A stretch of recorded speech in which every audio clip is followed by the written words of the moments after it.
This time we're looking at the Romulan Praetus expansion. It's also a Bird of Prey class. We'll get right to it.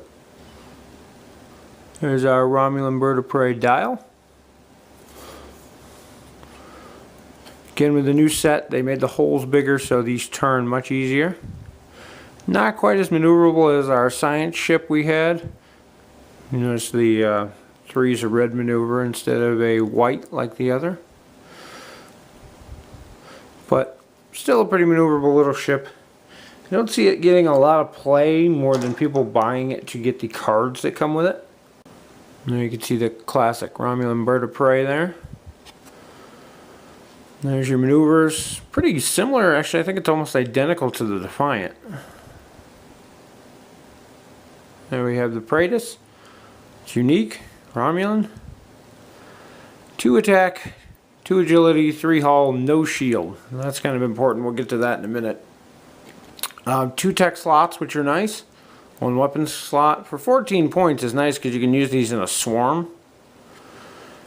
And you'll see a base of maneuvers, target lock, which the science vessel was lacking, cloak, which we'll get to because of the no shield, and sensor echo. And up here, this is why we can cloak with no shield. You can use the cloak action even if you have no active shields. Whenever you choose the cloak action, you roll an attack die on our battle stations, you sustain 1 hull damage. High price to pay for a cloak, but a 14-point cloaking ship that can be run in swarms, meh.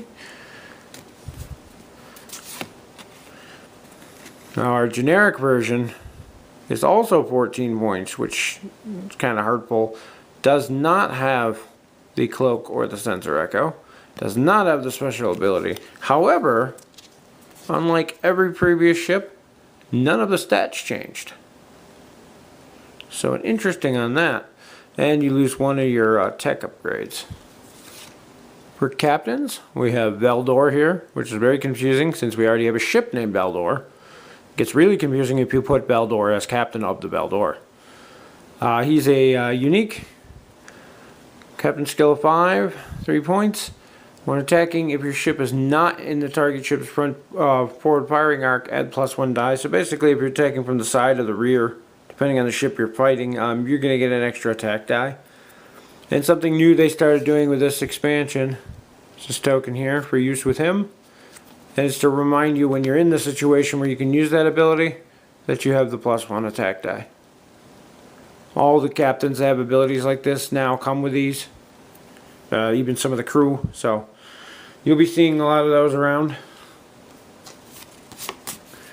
And we have our generic Romulan captain.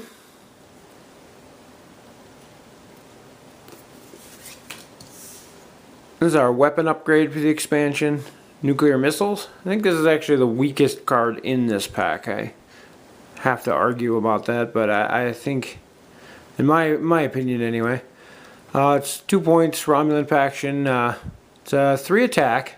You have to spend a target lock to use it. Disable this card for 1 or 2, but you get to reroll any of the blank results once. Which I guess the reroll's okay, but a 3 die attack for an extra 2 points, and it requires a target lock. I mean, if you didn't use this with a normal ship, you could spend the target lock to reroll anyway, and you'd probably be rolling more than 3 dice. So, not sure I like it. Make your own opinion on that one. These tech upgrades here are pretty much what this expansion is going to be bought for. First one, not so much. Polarized hull plating. 2 points. When your ship's hit, you can convert a critical back into a regular result. Great on those big cloaked ships. Your Romulan Veldors and Kazaras. And even your Klingon Negbars and Vorcha class. Maybe worth that. Getting hit when you're cloaked, you don't want to take that critical. This card here is what everyone's going to be buying this expansion for. Cloaked Mines. There are 3 points, and they work completely different than the antimatter mines that come with the starter set. This one's during the planning phase. You discard this to place a minefield token within range 2 of your ship in any direction. So you don't have to follow a fire arc. and it can be anywhere up to range 2 of your ship. Now here's the other one. It cannot be within range 2 of an enemy ship, and this includes, like in month 2, there were the orbital weapon platforms. They count as ships, so you can't put it anywhere closer than range 2 to an enemy, which is your drawback, where the enemy mines you could drop right on their head. But to make up for it, this has a range 1 around the template, so it's a huge area of effect. And you get 3 attack dice. If the opponent immediately takes a sensor scan action, you only get to roll 2.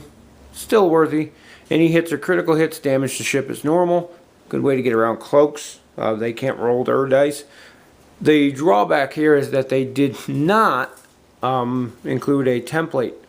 So you have to use this template from the starter set.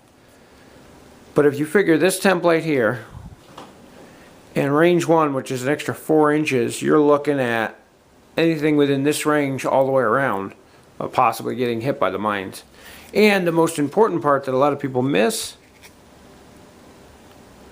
is this line right here. If an enemy ship passes within range 1, these don't affect you. The antimatter mines will hit anyone who goes in range. Your ships are immune to these. Ridiculously powerful card. I think they should have been unique. I ran 2 in my last event and it was disgusting. I know a lot of people planning on running more for the month 3 event. Gonna be interesting to see what happens. As for the ship here, we got our auxiliary power and critical hit tokens. Got your extra flight peg. Target lock N this time around. We've got, this is that captain token I showed you earlier. We've got our disable for the nuclear missiles. Got your cloak and your evasive maneuver tokens. An interesting mission this time around. Emergency repairs.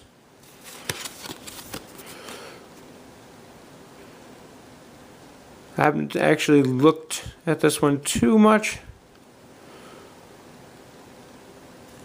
so I don't know what to say about it, but hopefully you can read through those. I'm going through them pretty quick, but I always post all the missions online, so you can look that up and see what's in there.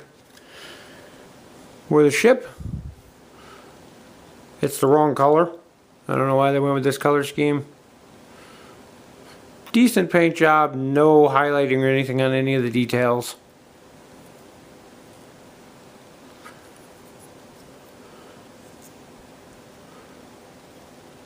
And of course it's 10 times the size it should be compared to some of the other ships.